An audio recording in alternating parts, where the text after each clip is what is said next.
যে খবরের দিকে নজর রাখবো, ডাবগ্রাম ফুলবাড়ির বিধায়ক শিখা চ্যাটার্জিকে ঢুকতে বাধা, পরে শিখা চ্যাটার্জিকে আটক করে পুলিশ। বুথের 200 মিটারের মধ্যে তাকে ঢুকতে বাধা দেওয়া, এই ঘটনা নিয়ে জেলা শাসকের কাছে রিপোর্ট তলব করেছে নির্বাচন কমিশন।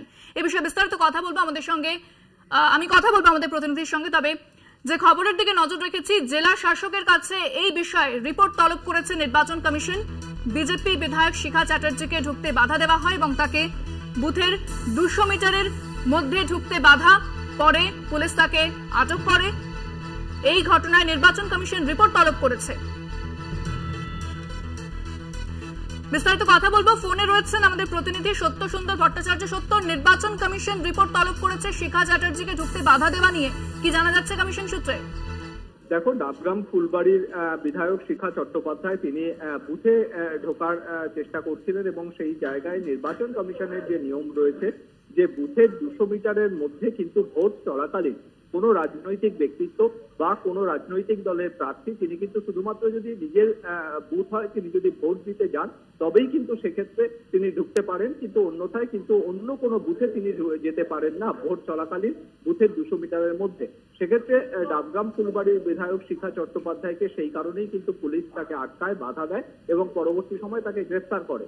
এই গোটা ঘটনা নিয়ে কিন্তু ইতিমধ্যেই জেলা শাসকের কাছ থেকে রিপোর্ট তলব করেছে নির্বাচন কমিশন, ঠিক কি ঘটনা ঘটেছিল এবং সেই সংক্রান্ত তথ্য সবিস্তারে কমিশনকে পাঠানোর নির্দেশ দেওয়া হয়েছে।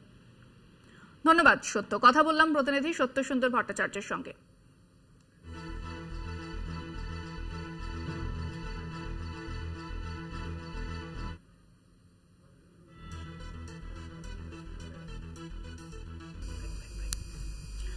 ফিরছি আমরা আবারও আলোচনায়। যে প্রসঙ্গটা নিয়ে আলোচনা করছিলাম যে কংগ্রেস কতটা মানুষের কাছে গেছে, কতটা ইস্যু তৈরি করতে পেরেছে সর্বভারতীয় স্তরে, সেই বিষয়টাই কিন্তু আমি কেতন দাদা জানবো।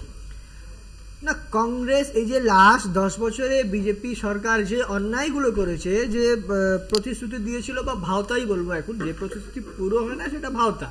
তো যে 15 লাখ টাকা দেবে, 2 করোড় বেকারদের চাকরি হবে, বিদেশ থেকে ব্ল্যাক মানি আসবে, দেশ নাকি একদম পাল্টে যাবে, নিউ ইন্ডিয়া, মানে প্রত্যেক বছর নতুন নতুন করে একটা ভাওতা দিয়েছে, তারপরের বছর নতুন একটা ভাওতা দিয়ে দিয়েছে। যারা তখন এসছে ক্ষমতায় বলেছে 2022, তারা একটা ডেডলাইন দিয়েছিল 2022-এর মধ্যে দেশের সব সমস্যার সমাধান হয়ে যাবে, এখন বলছে 2047। এবার 2047 অব্দি যারা আজকে আছে তারা কতজন থাকবে না ঠিক নেই। এবার সেই অন্যায়গুলোর মানুষকে ন্যায় বিচার দিতে ন্যায়ের একটা কনসেপ্ট কংগ্রেস দিচ্ছে, 5টা ন্যায় দিচ্ছে। কি সেটা?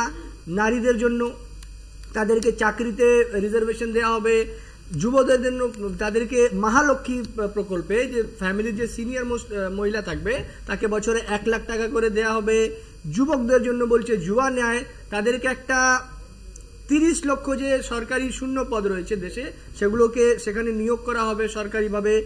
আর একটা খুব রেভলিউশনারি একটা আইন আনতে চলেছে, যেটা যেরকম 2004 সালে যখন আমাদের ইউপিএ গভর্নমেন্ট আসে, আমরা এই কাজের অধিকার বিজেপির সঙ্গে লড়তে হবে, তার জন্য তো বিজেপির সঙ্গে লড়তে হবে, রাজনীতির ময়দানে নামতে হবে, রাহুল গান্ধীকেও নামতে হবে। কংগ্রেস একমাত্র কংগ্রেসই তো আছে যে বিজেপির সাথে লড়ছে। এবার যেটা বলছিলাম, তো যেটা রেভলিউশনারি একটা মানে যুগান্তকারী একটা মানে প্রকল্প আনতে চলেছে, যেটা হবে যে যুবকদের জন্য হচ্ছে প্রথম যে চাকরি বা অ্যাপ্রেন্টিসশিপ একটা আইনি অধিকারে আনবে। অর্থাৎ যখন একটা যুবক যখন তার গ্রাজুয়েশনটা করে নেবে বা একটা ডিপ্লোমা ডিগ্রি হোল্ড করবে, তার পিছনে সরকার 1 লাখ টাকার একটা গ্যারান্টি দেবে, তাকে একটা প্রশিক্ষণ দিয়ে তাকে চাকরিতে নেওয়ার গ্যারান্টি করা হবে। নিয়োগের জন্য একটা নির্দিষ্ট ক্যালেন্ডার থাকবে, বছরের প্রথমেই আমরা জেনে যাব যে কোন কোন মাসে কোথায় কোথায় নিয়োগ হবে, তার কি কি প্রসেস হবে। এই যে প্রশ্নপত্র ফাঁস হয়ে যাচ্ছে প্রত্যেক জায়গায়, তার জন্য কঠোরতর আইন থাকবে যাতে সেটা না হয়। ভাগিদারি, এই যে দেশে কত মানুষ, কোন ক্যাটাগরির মানুষ কত রয়েছেন সেটা অ্যাসেসমেন্ট করে তাদের জন্য রিজার্ভেশন, এই যে 50%। আমি আবারও আমার কথাটা রিপিট করছি, তার জন্য তো কংগ্রেসকে রাজনীতিতে নামতে হবে, লড়াইটা করতে হবে বিজেপির সঙ্গে। রাহুল গান্ধী কতটা সচেষ্ট, মল্লিকার্জুন খার্গে কোথায়, সোনিয়া গান্ধী কোথায়, তারা কতটা লড়েছেন, কতটা ইস্যু তৈরি করেছেন। তাহলে আপনি কি বলছেন? রাহুল গান্ধী তো একমাত্র লড়ছে যেই ব্যক্তিটা পায়ে হেঁটে কন্যাকুমারী থেকে কাশ্মীর যেতে পারে। আচ্ছা, রাহুল গান্ধী কতটা লড়ছেন এই প্রসঙ্গে আমি আসবো, তবে প্রথমে এবার যে খবরের দিকে নজর রাখবো সেটা হচ্ছে মমতা বন্দ্যোপাধ্যায়ের কেন্দ্রীয় বাহিনী তো মোদী শাহকে নিশানা তৃণমূল নেত্রী। আপনাদের সরকার এখন কেয়ারটেকার সরকার, কেন ভোটে রাজ্য পুলিশকে বাদ, কেন কেন্দ্রীয় পুলিশকে দিয়ে ভোট করানো হচ্ছে যাতে ভোট বাক্স লুট করতে পারেন? আমরা অভিযোগ জানিয়ে রেখেছি। মুর্শিদাবাদের সভা থেকে হুঙ্কার দিয়েছেন মুখ্যমন্ত্রী মমতা বন্দ্যোপাধ্যায়। কি বলেছেন তিনি, শোনাব আপনাদের। প্রধানমন্ত্রী, স্বরাষ্ট্রমন্ত্রী জেনে রাখুন, এখন ইলেকশন চলছে। আপনাদের গভর্নমেন্ট কিন্তু গভর্নমেন্ট ইলেক্টেড হবার পরে আবার নতুন করে বলবেন আমরা ইলেক্টেড গভর্নমেন্ট।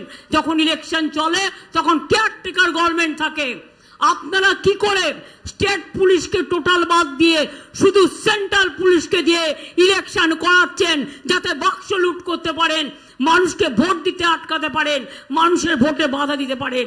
মনে রাখুন, কমপ্লেন আমরা করে রেখেছি এবং আগামী দিন এই ইস্যু কিন্তু আমরা ছাড়বো না, আমরা শেষ পর্যন্ত লড়ে যাব। আমি সব এভিডেন্স পেয়ে গেছি, সব এভিডেন্স দিয়ে প্রমাণ করে দেব।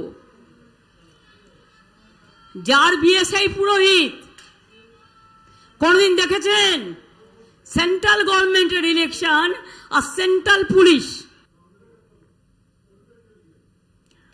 আপনারা শুনলেন যে মুখ্যমন্ত্রী মমতা বন্দ্যোপাধ্যায় তিনি কিন্তু প্রশ্ন তুলেছেন বেশ কয়েকটি, এবং এই বিষয়টি নিয়ে আমি মণিকাঞ্চনদার কাছে আসবো যে মুখ্যমন্ত্রী বলছেন যে কেন্দ্রীয় বাহিনী দিয়ে ভোট, কেন ভোট লুট করতে? দেখুন দিদি, এখন মাথা ঠিক কাজ করছে না। সেন্ট্রাল বাহিনী দিয়ে যদি ভোট না হতো তাহলে তো তৃণমূল কংগ্রেসই কোনোদিন ক্ষমতায় আসতো না। যদি পুলিশ দিয়ে কাজ করা, 2011 নির্বাচন আমরা দেখেছি, সেই সময় যদি রাজ্য পুলিশ দিয়ে ভোট করাতো, মনে হয় যে তৃণমূল কংগ্রেস সিপিএম এর যা সুন্দর সাইন্টিফিক রিগিং, সারা ভারতবর্ষকে রিগিং এ পথ দেখিয়েছিল সিপিএম, সেই বামপন্থীরা সরে যেত। সুতরাং দিদিকে একটা লড়াই খেলা করতে হবে, দেখাতে হবে আমি বিজেপিকে কত বলি। যদি সত্যিকারের উন্নয়নেরই কাজ করতো তাহলে তো এই কথাগুলো বলার প্রয়োজন হলো না। একটা সেকেন্ড বলে ছেড়ে দিচ্ছি। আর নাম্বার 2 হচ্ছে ইলেকশন করাচ্ছে ইলেকশন কমিশন, সেন্টার করাচ্ছে না। কার পুলিশ দেবে? এটা তো দেশের সংবিধান, সংবিধান অনুযায়ী যা হওয়ার হচ্ছে। ইলেকশন কমিশন ভোট করাচ্ছে, সুতরাং মোদী অমিত শাহর কথা অনুযায়ী তো ভোট হচ্ছে না। উনি হয়তো ভাবছেন মোদী অমিত শাহ অনুযায়ী হচ্ছে, কিন্তু ভাওতা আমার কথা একটাই, যদি উন্নয়নের কাজ হতো তাহলে বিজেপিকে আক্রমণ করার দরকার কি? উন্নয়নের পরিসংখ্যান দিয়ে ভোট চাইতে পারতো। কেতন দা, আমি আসবো, ঘৈনুরদা আসবো। কেতন দা, এই বিষয়ে কি বলবেন? না, যেহেতু এটা কেন্দ্রের ভোট, তাই কেন্দ্রই 10 বছরে কি কাজ করেছে সেটার উপর মানুষ ভোট দেবে। সেখানে সরকার, কোন রাজ্য সরকার কি প্রকল্প দিল সেটার একটা প্রভাব থাকবে, তার রাজ্য সরকার যে দুর্নীতি করেছে সেটার প্রভাব থাকবে, তার ভালো কাজের প্রভাব থাকবে, কিন্তু অ্যাকাউন্টেবিলিটি তো হচ্ছে সেন্টারের বেশি, কারণ এটা সেন্টারের ভোট। প্রধানমন্ত্রী হয় নরেন্দ্র মোদী, এই 10 বছর যে দেশকে পিছিয়ে নিয়ে চলে গেছেন, এই 10 বছর বছরের পর বছর ভাওতা দিয়ে গেছেন, তাই জন্য আজকে কংগ্রেস এই ন্যায়ের কনসেপ্ট দিচ্ছে। আপনাকে আমি 2-3টে ন্যায় বললাম, এরপর হচ্ছে শ্রমিকদের জন্য, যারা শ্রমিকদের অধিকার দিতে পারে না, কংগ্রেসের বক্তৃতা করে যাচ্ছে ডিবেটে এসে। আর কি বলবো, স্ট্রিট কর্নার নাকি আপনাদের? না, আপনাদের তাহলে দুর্নীতির লিস্টগুলো খুলে বার করবো, তাই করি, বার করো। এই যে আপনাদের ন্যাশনাল হেরাল্ড, হ্যাঁ, কার্তি চিদম্বরম টাকাকে প্রমাণিত করতে পেরেছে, প্রমাণ করতে পেরেছে। মন্ত্রীর বান্ধবীর বাড়ি থেকে টাকা, প্রিয়াঙ্ক খার্গে, এত বড় বড় নামগুলো বলছি করছেন, প্রিয়াঙ্ক খার্গে, পার্থ চ্যাটার্জি, বলুন না। হ্যাঁ, আপনাদের তো যদি পার্থ চট্টোপাধ্যায় যদি চোর হয় তাহলে প্রিয়াঙ্ক খার্গে কেন না? কেন? দেখুন ভাই, একটা জিনিস খুব পরিষ্কার, দ্বিচারিতার জন্য আছে কংগ্রেস এখানে শূন্য হয়ে গেছে। আপনাকে যদি মনে করতে হয় যে সিবিআই, ইডি, আমরা কম্প্রোমাইজ করতে পারিনি, দুর্নীতিবাজে থাকে, দাঙ্গাবাজে থাকে, যারা খুন করলো তাদের সাথে কম্প্রোমাইজ করে। আমি বলছি, ধরুন সিবিআই, এনআইএ, ইনকাম ট্যাক্স, এরা খুব খারাপ লোক, বিজেপি এটা কাজ করাচ্ছে, তাদের ভেন্ডিটা করছে, এটা এজেন্সি, এটা সারা ভারতবর্ষে কংগ্রেস বলে। এমনকি যেদিন আপনার ইন্ডিয়া জোটের কোঅর্ডিনেশন মিটিং ছিল, ভেনুগোপাল রাও ওয়াজ হেডিং দি মিটিং, কংগ্রেসে তিনি এআইসিসি জেনারেল সেক্রেটারি, তিনি অভিষেক বন্দ্যোপাধ্যায়ের চেয়ারটা ফাঁকা রেখেছিলেন, এবং চেয়ারটা ফাঁকা রেখে তিনি যখন প্রেস ব্রিফ করেছিলেন তিনি বলেছিলেন যে অভিষেক বন্দ্যোপাধ্যায়কে ওই দিনই ইডির ডাকা, এটা পলিটিক্যাল ভেন্ডেটা। অধীর রঞ্জন চৌধুরী তার 1 ঘন্টা পর বক্তৃতা করে বলেছিল, প্রেসকে ব্রিফ করে বলেছিল, কেন অভিষেক বন্দ্যোপাধ্যায় ইডি থেকে বেরিয়ে এসছে, ইডি কেন গ্রেফতার করে।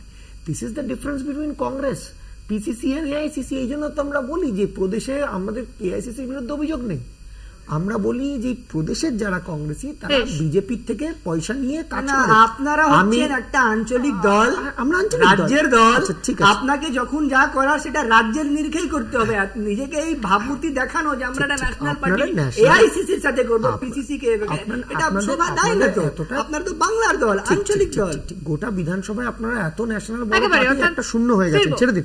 আমি জাস্ট একটা কথা বলছি যে কি নির্বাচন কমিশন করছেন, একজন ভোটার নন, তিনি বুথগুলোতে ঘুরে ঘুরে ঘুরে ঘুরে বেড়াচ্ছেন এবং কুইক রেসপন্স টিম ধরেননি, তাকে পরে স্টেট পুলিশকে অ্যারেস্ট করতে হচ্ছে, এটা বেআইনি কাজ করেছেন।